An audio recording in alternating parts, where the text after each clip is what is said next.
사방에서 반도체가 부족하다고 하는데 애플의 공급망 이슈가 왜 생겼냐면 브로드컴에 보면 RF 칩이라는 게 있고 텍사스 인스트루먼트는 MCU 아날로그 칩이라는 게 있어요. 그게 생산 차질이 왔거든요. 해소가 쉽지 않아요. 생산을 못하는 차원에서 메모리는 계속 찍어낼 거예요. 그럼 어떻게 되겠죠?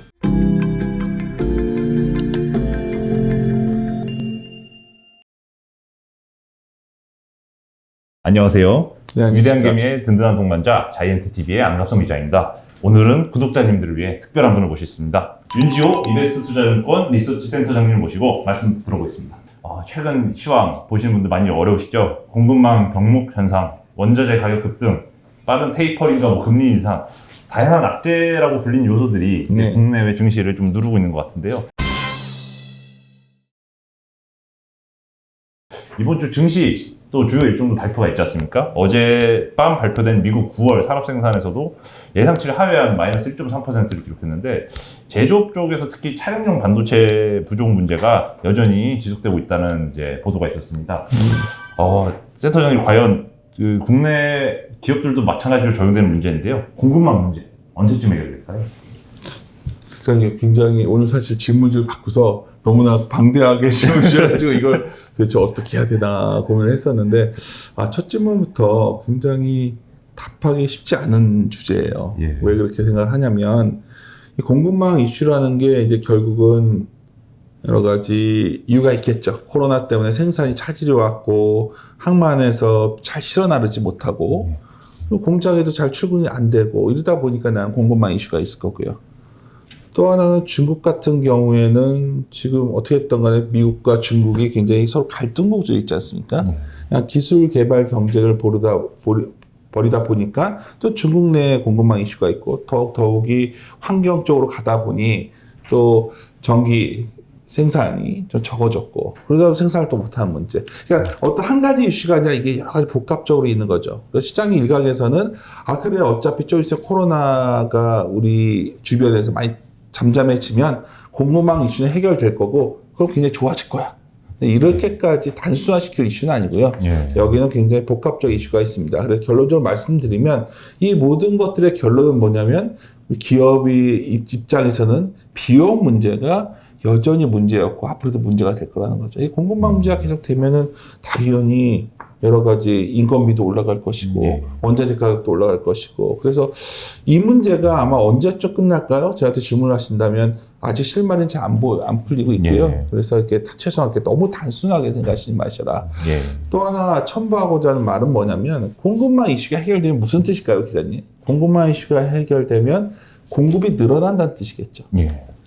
우리가 포터라는 사람이 했던 여기서 굳이 다른 사람 인용하는 건 저보다 더 권위 있으신 분이니까 그 자료에도 아마 포터의 이론이 있을 텐데 거기서도 이제 했던 말을 제가 잠깐 찾아서 말씀을 드리면 이 궁금한 이슈가 하나 걱정되는 거는 그러니까 수요는 굉장히 리니어한데 결국은 수요의 순환전 성격 때문에 공급이 일시적으로 늘어날 때가 있거든요.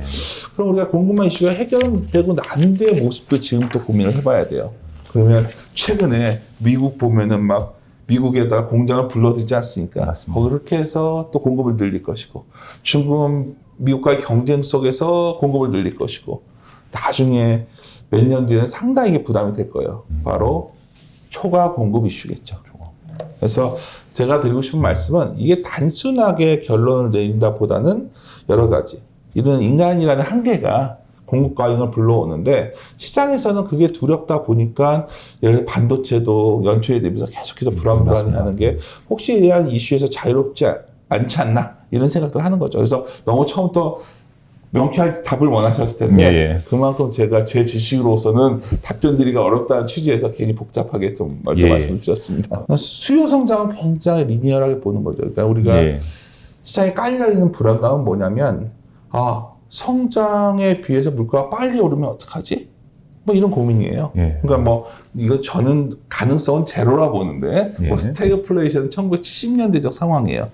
근데 요즘 나오는 것 중에 하나가 스태그플레이션 말고 뭐죠? 슬로우플레이션이라는 단어를 쓰더라고요. 그러니까 다른 말로 하면 성장은 좀 주춤한데 물가는 빨리 올라오는 현상? 이게 여러 가지 데이터로 나온단 말입니다. 결국은 가격 전가가 가능하려면 굉장히 성장이 잘 나와야겠죠. 근데 그렇지 않은 것 같아요. 반면에 물가 오르는 속도는 굉장히 가파릅니다. 뭐 이게 부작용으로서 금리도 올라갈 수 있고 기업이익이 줄어들 수 있고 이런 문제가 우리가 직접적인 결과가 오겠지만 예. 우리가 현상의 본질에 있는 거는 성장 대비 물가가 빨리 올라오고 있다는 이 문제. 이것이 결국 공급망 이슈와 연결되어 있다는. 그래서 공급망 이슈가 해결되면 이게 안정될까? 사실 잘 모르겠다는 게 지금 정확한 답변 아닐까요? 그렇다면 뭐 국내 대형주들 많지 않습니까? 과연 국내 대형주들은 뭐 내년 신년 랠리를 좀 기대해 볼 수 있을까요? 제가 이제 우리 촬영해서 이게 언제 업로드 되는지 모르겠지만 예. 아니 월요일날 출근을 했더니 여러 곳에서 이런 말을 물어보는 거예요. 9월에 사서 9월 내지 10월에 사서 내년 3, 4월에 팔면은 좋지 않냐. 예. 특히 작년에 그랬잖아요. 맞습니다. 작년에 한 10월쯤 삼성전자 샀다가 막 올라갈 때 개인들이 그때 많이들 들어왔으니까요. 근데 이게 보통 주식시장에는 이런 현상을 어너멀리 현상이라고 해요. 예. 뭐냐면 뭐 주식이라는 게 어떤 계절적으로 막 이렇게 특이한 가격 흐름이 있을 수는 없잖아요. 근데 좀 이렇게 맞습니다. 이례적인 현상들이 있다. 그래서 뭐 1월 효과, 뭐 여러 가지 시즈널, 계절적인 어떤 주가 변화 요인을 설명할 때 어너멀리 현상을 표현을 씁니다. 미국 같은 경우는 타당해요. 상당히 잘 맞습니다. 왜냐하면 여러 가지 세금에 관련된 부분들이 있기 때문에 미국은 한 10월에 사서 그 다음에 3월에 파는 전략이 꽤 오랜 기간 동안 데이터로 입증이 됐어요. 근데 제가 궁금해서 전에 한번 이걸 해봤는데 우리나라는 좀 달라요. 작년 같은 경우에도 한번 예를 들까요? 네. 작년 9월 말에 사서 3월에 팔았으면 굉장히 성과가 좋았죠. 근데 문제는 작년에 3월부터 사서 9월에 파는 게 더 성과가 좋았지 않았을까요? 더 좋아. 코로나 절정구가 아니죠. 제가 이 말씀을 왜 드리냐면 그 후에 이전 구간을 우리가 데이터를 놓고 보면 9.11 테러 때 그때 굉장히 성과가 좋았었거든요. 9월 달에 테러가 났었으니까. 근데 그거 제외하고서 평균으로 보면 그런 거 빼고 나면 아주 성과가 우수했다 볼 수 없고 특히 금융위기 이후에는 9월에 사서 다음에 파는 전략이 그렇게 성과가 높지 않았어요. 오히려. 그래서 제가 이 대형주 이 말씀 왜 질문에 대해서 이 답변을 드렸냐면 예. 대형주 지금쯤 사가지고 내년 초에 팔면 되지 않아? 인간은 모두 직전 기억에 종속되는 경향이 있거든요. 예. 작년 연말에 대형주 샀는데 좋았어. 수출주가 좋았어. 올해는 그렇게 접근하는 것보다는 더 중요한 거는 우리나라 대형주의 속성이 뭐냐가 중요하냐는 거죠. 예. 대형주의 속성 우리나라는 수출이 잘 될 때 돈을 많이 벌었죠. 예. 아시다시피 작년에 가을은 수출이 본격적으로 우리가 수출을 수입이 잘 나올 때요 기대값이. 지금은 수출 증가율이 5월 위에 꺾여 내려오고 있고 뭐 단적인 예로 우리나라가 미국이 경기가 좋아진다 하더라도 서비스업이 좋아지는 거지 지금 재화 쪽이 확 좋아지는 건 아니잖아요. 예. 제조업이. 그러면 우리가 그렇게 다시 노트북을 많이 팔 수 있을까요? TV를 많이 팔 수 있을까요? 아주 단순한 주식 투자는 질문에서 출발해야 되거든요. 그런 측면에서 본다면 작년 연말 연초와 같은 그런 강세장을 10월쯤 사서 내년 초에 기대하기 쉽지 않아 보이고요. 예. 단지 최근에 9월의 조정으로 인해서 어떤 단기적으로 좀 가격 매력이 생긴 여러 기업들 중심으로서는 충분히 반등은 가능하다. 예. 하지만 최소한 작년에 연말 연초에 눈높이 정도로 맞춰서는 상당히 어쩌면 지나치게 제가 답은 모르겠지만 예. 좀 너무 상황을 낙관하고 있는 게 아니겠는가 예. 이렇게 판단하고 있습니다. 또 마찬가지로 내년 실적 전망치도 최근에 이제 네. 많이 좀 과다히 평가돼 있다고 말씀해 네. 주시면서 특히 이제 영업이익률 기준으로 12개월 선행 기준으로 9.7% 이 수치가 너무 높게 계산돼 있기 때문에 이게 좀 충분히 조정이 돼야지만 국내 대형주들이 그 다음에 뭔가 좀 주가가 출발하거나 좀 시동을 걸어볼 수 있다고 말씀 주신 것 같은데요. 근데 우리 하우스 뷰니까 여러분들이 예. 했던 얘기인데 예. 그러니까 이게 뭐 대단한 얘기 아니야. 12개월 이렇다. 우리나라 마진이에요, 마진. 예. 그 마진이 뭐냐면 우리가 이제 보통 기업들이 전망한 숫자보다 더 잘 나오냐 안 나오냐를 보면서 우리가 시장을 가늠합니다. 우리나라 외에도 모든 나라가 다르겠어요. 근데 이제 어떤 일이 있었냐면 작년에 코로나 이후에는 실적 시즌마다 그냥 두 자릿수 이상이 잘 나왔어요. 수치 이상을 잘 나오니까 와 이게 뭐 실적 시즌마다 주가가 팍팍 튀어 올랐죠. 아마 이번에도 그런 기대가 상당히 높은데 아마 올해 3분기도 그렇게 나쁘진 않을 것 같아요. 예. 그러다 보니까 이제 당연히 우리가 코로나 이후에 폭발적으로 수요가 줄었다고 생각하시지만 재화 쪽에서 보면 우리가 뭐 레스토랑 가서 외부에서 여행을 안 가고 이런 소비를 뭘 사는 데 집중했던 기간이었거든요. 지난 2년이. 그러니까 옷들도 비싼 것도 많이 사고 TV도 많이 사고 아까 말씀드렸지만 특히 IT 이런 쪽은 전 세계적으로 수요가 폭발했었습니다. 그러면 그러다 보니까 이제 실적이 우리나라 당연히 우리나라 글로벌 어떤 재화 무역이 막 늘어나고 생산이 늘어날 때 우리나라 네. 기업은 굉장히 좋죠. 수출이 잘 나왔을 때고. 근데 문제는 작년에 그렇게 좋았고 올해가 아마 마진 별거 아니라 이제 마진이라는 거야. 우리가 물건을 P 곱하기 Q 마이너스 C 뭐 얼마에 팔고 얼마 양 Q 생산량에서 비용을 빼준 게 우리가 마진인데 알다시피 비용은 지금 되게 올라오고 있고 가격은 단가는 아주 많이 올리진 못해요. 예. 너무 올려버리면 라면 가격 오르는 것도 쉽지 않은 거예요. 그래서 그리고 생산량이 엄청 늘리진 않고 있는데 마진은 엄청 늘어나는 걸로 되어 있다는 겁니다.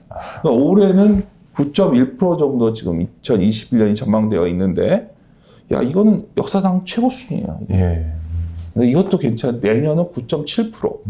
더 중요한 건 내후년까지 전망치를 넣어보니까 예. 10.2%예요. 그럼 우리가 잘 한번 상식선에서 생각을 해야 되는 거예요. 투자라는 예. 거는. 그러면 그 정도로 기업들이 마진을 많이 남길 수 있을까요, 지금? 한번 우리가 물건을 그렇게 비싸게 팔아서 지금 나올 정도로, 아니, 그냥 파는 건 다음 문제고, 비용이 생각보다 많이 올라오지 않을까요?